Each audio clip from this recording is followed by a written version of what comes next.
என்னுடைய பெயர் எம் முத்துராமன். அமரம் கிராமம், மேச்சேரி ஒன்றியம், மேட்டூர் வட்டம், சேலம் மாவட்டம். நான் ஏற்காட்டில் நடக்கக்கூடிய சாமை மகசூல் பரிசு போட்டிக்கு அரசு அலுவல் சாரா நடுவர் விவசாய பிரதிநிதியாக வந்திருக்கிறேன். நான் ஏற்காட்டை பார்க்கும்போது மலைப்பயிர்கள், பழப்பயிர்கள், லாகிரி பயிர்கள், வாசனை பயிர்கள் தான் பண்ணுறான்ட்டு எவ்வளோ நாளாக எனக்கு தெரியும். ஆனால் இங்கே பார்த்தா கடைக்கோடி உள்ள கூட்டு முட்டல்கிற கிராமத்தில் சாமையும் பயிர் செஞ்சுருக்கிறாங்க. அப்படிங்கிறது எனக்கு சந்தோஷமாக இருக்குது.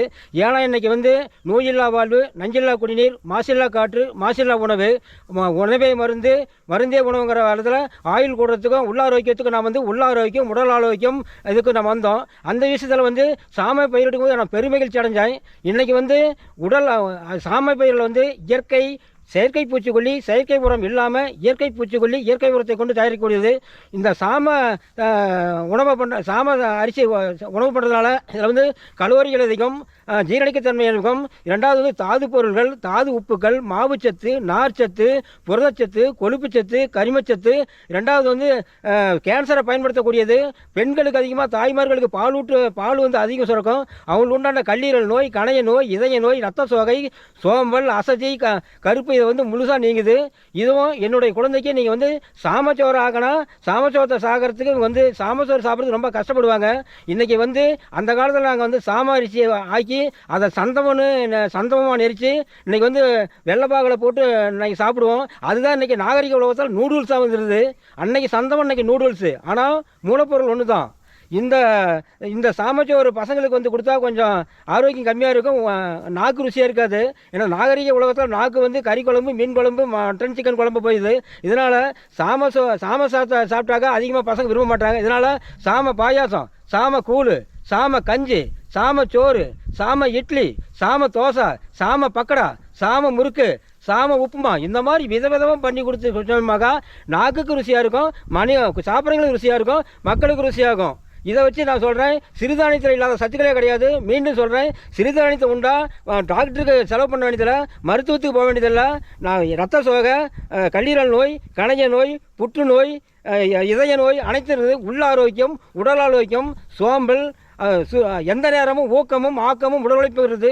காலையில் சிறுதானிய கஞ்சி குடிச்சிட்டு போனோமாக்கா மதியம் வரைக்கும் நம்ம என்ன பண்ண முடியும், எதுவுமே தேட வேண்டியதில்லை. அந்தளவுக்கு கலோரிகள் அதிகம், ஜீரணிப்பு தன்மை அதிகம், குழந்தை வளர்ச்சி, பல் வளர்ச்சி, தசை வளர்ச்சி, மூளை வளர்ச்சி, உடல் வளர்ச்சி அனைத்துக்குமே பயன்படுது. எளிதில் ஜீரணமாகக்கூடியது. நான் இன்னொன்று உங்களுக்கு சொல்கிறேன், விதவிதமான சாயம் எல்லாம் வெளுத்துவிடும், என்றைக்கும் வெளுக்காத சாயம் விவசாயம். சொட்டு நீர் பாசனத்துக்கு திருக்குறள் சொல்கிறேன் சுருக்கமாக, நீரின்றி அமையாது உலகு, நீ அதை சிக்கனமாக பயன்படுத்த பழகு. திருமணத்துக்கு போய் கையை கழுவிட்டு இருப்பாங்க, கையும் கழுவ மாட்டாங்க, தண்ணி விட்டுக்கிட்டே இருப்பாங்க, தண்ணி சாதாரணப்படுத்துவாங்க. வேளையில் சிந்தித்து செயல்படுவீர், தண்ணீரை சிந்தாமல் செயல்படுத்துவீர். சேகரித்த தானியம் உற்பத்தியை பெருக்கும், சிதறிய தானியம் லாபத்தை பெருக்கும். வினாடி கவனை குறைவினால் விலை மதிப்பில்லா உயர இழக்காதே. நான் லேக்கேரியாவில் இறங்கினேன். அவசரமாக ஆஃபீஸ்க்கு வர சொன்னாங்க. நான் ஒரு கணம் சிந்திக்காமல் வந்தனாக்கா என்னுடைய உயிர் போயிருக்கும். ஒரு நிமிஷம் தாமதம் வர்றதுனால எந்த தப்பும் கிடையாது. இதனால தான் வினாடி கவனக்குறைவினால் விலை மதிப்பில்லா உயிரை இழக்காதே. ஒரு விவசாயி இழந்தால் ஒரு குடும்பத்திற்கு இழப்பு. அந்த விவசாயி உயிரோடு இருந்தால் 100 பேர்த்துக்கு சாப்பாடு போடலாம். காரணம் உணவு, உணவு, உணவு. விவசாயியை கடவுளாக நினையுங்கள், தெய்வங்களாக நினையுங்கள். காலையில் உணவு இல்லை என்றால் கலக்கம், மதியம் உணவு என்றால் மயக்கம், இரவு உணவில்லை என்றால் அனைத்தும் செயல்பட்டு பக்கவாதமாகும், முடமாகும், ஊனமாகும். 36 துறைகள் தமிழகத்தில், முதன்மை துறை விவசாயம் முதலிடத்தில். அதாவது 35 துறைகள் இல்லாமல் வேளாண் துறை உயிர் வாழலாம்.